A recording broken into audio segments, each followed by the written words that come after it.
안녕하세요. 생명과학 황민준입니다. 우리 6월 모의평가를 대비해서 황민준 실전 모의고사 시즌 1을 개강하게 되었습니다.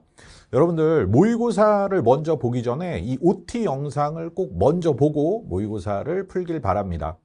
이 오리엔테이션 영상에서 이 황민준 실전 모의고사를 어떻게 활용하는지 그 활용법에 대해서 잠깐 얘기를 하고 본 해설 강의로 들어가 볼게요. 자, 일단 접니다. 황민준. 이제는 황민준 다 알고 있죠, 여러분들. 그죠? 강좌 OT마다 제 소개를 하고 있는데 모의고사는 이전에 많이 소개했으니까 건너뛰려고 합니다. 자, 우리 모의고사 일단 여러분들 시험 준비를 하셔야 돼요. 시험 보기 전에 30분 동안 아주 조용한 장소에서 집중해서 시험을 봐야 되겠죠. 그래서 30분 동안 그 어떤 것에도 방해받지 않을 수 있는 그런 장소를 먼저 선정을 해주시고, 그리고 30분 정확하게 시간을 정확히 지키는 게 모의고사에서 가장 중요하죠. 그래서 시계, 우리 시험장에 가지고 갈 시계 있죠. 똑같은 시계 준비해가지고 시간 맞출 그런 준비하시고요. 그리고 필기구 준비, 기본사항이 되겠죠. 우리 OMR, 여러분들 봉투 모의고사 하니까 봉투에 OMR 카드 다 동봉돼 있거든요. 그래서 OMR 체크할 컴퓨터용 사인펜, 그리고 샤프로 시험지에다가 문제를, 유전 문제 같은 거 풀려면은 그죠? 샤프로 풀어야 되죠. 그래서 샤프 준비하시고요. 자, 다 준비됐으면, 이렇게 시험 볼 준비 다 됐으면은 이제 시험을 봅니다. 시험을 볼 때 여러분들 문제 푸는 순서가 중요하거든. 생명과학은 시간 싸움이잖아. 시간이 너무 촉박한 시험입니다. 그래서 이 문제 푸는 순서가 잘못되면 한 문제에 걸려가지고 그 문제 때문에 시험 전체에 영향을 받을 수가 있거든요. 그래서 문제 푸는 순서, 여러분들이 풀어가지고 시간을 할애해서 그 문제를 풀어서 맞출 가능성이 높은 문제를 먼저 푸셔야 되겠죠. 그럼 맞출 가능성이 가장 높은 문제가, 그렇죠, 단순 암기형 문제들. 그냥 교과서 내용 딸딸딸 외우고 있으면은 몇 초 만에 바로 탁탁 답이 나오는 단순 암기형 문제들 먼저 풀어주시고요. 그리고 방형구 문제가 시험지에 있다면 방형구 먼저 푸시고요. 방형구 계산 문제 중에서 조금 쉬운 편이니까. 그리고 혈액형 퍼즐 있죠?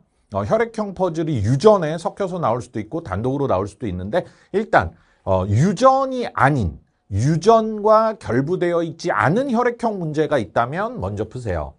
그리고 근수축 문제 그 다음에 푸시고요. 근수축 문제가 공식이 있으니까 쉽죠.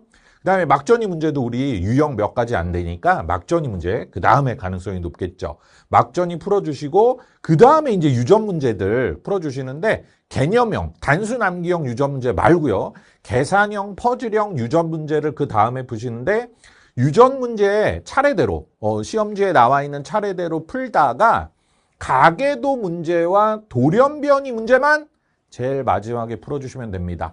항상 수능 시험지에서 가계도 문제와 돌연변이 문제가 난이도가 제일 높죠. 그래서 난이도가 제일 높은 문제를 마지막에 풀어주시면 되겠어요. 자, 모의고사 보면서 이 문제 푸는 순서 연습하는 것도 꽤 중요합니다. 그래서 이 순서대로 푸시는 거. 그리고 처음에는 여러분들 아직 지금 6평 전에 시즌 1이잖아. 그래서 시간은 너무 크게 생각하지 마세요. 여러분들이 30분 동안 17개를 풀어도 그 17개를 다 맞추는 게 중요한 거야. 18개를 풀어도 18개를 다 맞추는 게 중요한 거야.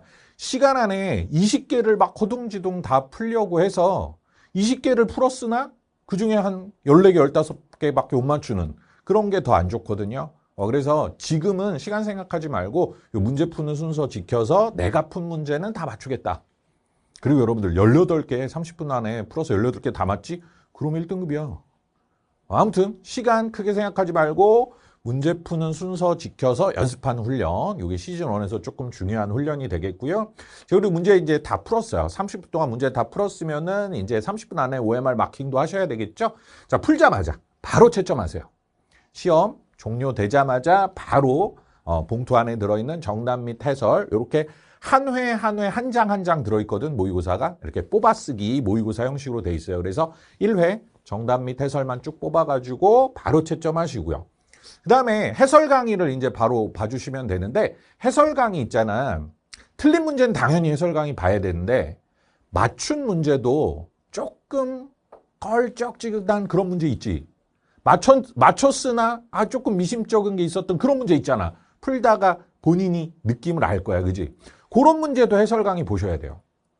조금 모르는 부분이 조금이라도 섞여 있는 문제는 다 해설 강의 봐서 모르는 거 하나 없이 다 확인하고 넘어갈 수 있도록 그런 어설프게 맞춘 문제, 잘 모르는 부분 껴 있었던 거, 이런 것도 해설 강의 보시고요. 그 다음에 진짜 중요한 거 여러분들 오답 노트 꼭 해야 되는데, 학생들 모의고사 끝나고 막 모의고사 시험지를 하나 더 복사해가지고 그거를 오려가지고 이렇게 노트에 붙이고 오답 노트 하는데, 보니까 모의고사를 한두 번 보는 게 아니거든. 보통 보면은 모의고사를 한 40회에서 60회 사이 이렇게 볼 거예요. 근데 그거 할 때마다 다 오려가지고 이렇게 노트에다가 붙이고 틀린 이유 적고 하면은 좀 시간이 너무 많이 걸리더라고, 학생들 보니까. 그래서 시험지 자체를 오답 노트로 그냥 만드세요. 그게 시간 제일 절약해줘요. 시험지를 파일 케이스 있잖아. 그런 데다가 차곡차곡 계속 모으는 거야. 그래서 그 시험지에다가 해설 강의 보면서 내가 왜 저렇게 못 풀었지? 했던 이유를 빨간 글씨로 그 문제 아래다가 직접 오답 노트를 시험지에다 하는 거예요. 그래서 모의고사 볼 때마다 그 시험지를 차곡차곡 모으는 거죠. 그래서 나중에 10월달, 11월달 되면은 그 모의고사 본 것만 쭉 뽑아가지고 틀렸던 거, 틀린 이유 분석해 놓은 것만 쭉 보면서 복습하는 거죠. 그게 돼야 되니까 오답 노트 꼭 시험지 자체에다가 오답 노트 하는 거를 좀 추천한다. 그게 시간을 좀 절약해 준다. 그래서 이렇게 오답 노트까지.